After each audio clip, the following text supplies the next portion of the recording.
Ապտամերները ԴՆԹ-ի և ՌՆԹ-ի քիմիական ճանապարհով արհեստական սինթեզված մոլեկուլներ են, որոնք կարող են կապվել որոշ հիվանդությունների հարուցիչ մակրոմոլեկուլների հետ, կանխելով դրանց տարածումն օրգանիզմում։ Մայրբուհի երիտասարդ գիտաշխատող Հովհաննես Իգիթյանն ասպիրանտական աշխատանքի շրջանակում հետազոտում է այս տարրերի միացությունն ու ազդեցությունը վիրուսների վրա։ Քիմիական կապերի հաշվին, ընդհանուր գումարային լիցքի հաշվին կապվում են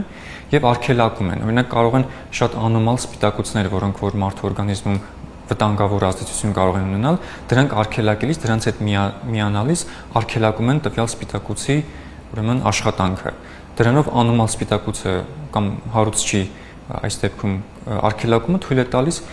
վտանգավոր էֆեկտներից խուսափել։ Վտանգավոր մոլեկուլներին կապվելու շնորհիվ ապտամերները ձեռք են բերում դեղամիջոցի ազդեցություն, ինչպես հակամարմինները։ Գիտական աշխատանքի այս փուլում Հովհաննեսն ուսումնասիրում է խոզի աֆրիկյան ժանտախտի կանխարգելման ուղիները։ Նորություն է Հայաստանի Հանրապետությունում եւ մենք նպատակ ենք հիմնականում հետապնդում առանձնացնել բոլոր այն ապտամերները, որոնք առավելագույն սպეციფიკությունն են ցուցաբերում տարբեր ուրեմն կենսաբանական մակրոմոլեկուլներին կապվելիս։ Դրանք առանձնացնելուց հետո կկարողանանք արդեն դրանց վրա առանձին փորձեր կատարել, գիտափորձեր կատարել։ Հետազոտությունների արդյունքների հիման վրա կստեղծվեն հակավիրուսային նոր պատվաստանյութեր եւ դեղեր։ Գիտաշխատողը պատրաստվում է ուսումնասիրել նաեւ գրիպի որոշ ենթատեսակների կապը ապտամերների հետ։ Ասում է, կարեւոր է օգտագործել բարձր արդյունավետությամբ տարրերը։ Կողմնակի էֆեկտներ չենք հայտնաբերել, այսինքն բջջաթյունային գենաթյունային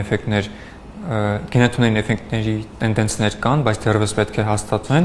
բայց նկատել ենք հակավիրուսային տարբեր ապտամերների էֆեկտների նվազում, այսինքն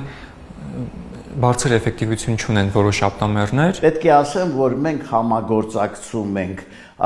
Գերմանիայի Յենայի համալսարանի մարդու գենետիկայի ինստիտուտի հետ, ունենք միակը Հայաստանում միացյալ լաբորատորիա այդ ինստիտուտի հետ, մեր ազգային ակադեմիայի ինստիտուտների հետ, հատկապես մոլեկուլային կենսաբանության եւ կենթանաբանության ինստիտուտի հետ։ Իդեպ ԵՊՀ գիտաշխատողի ասպիրանտական աշխատանքը ֆինանսավորել է Բարձրագույն կրթության եւ գիտության կոմիտեն։ Արամ Մարանդյան, Աշոտ Խաչատրյան, լուրեր։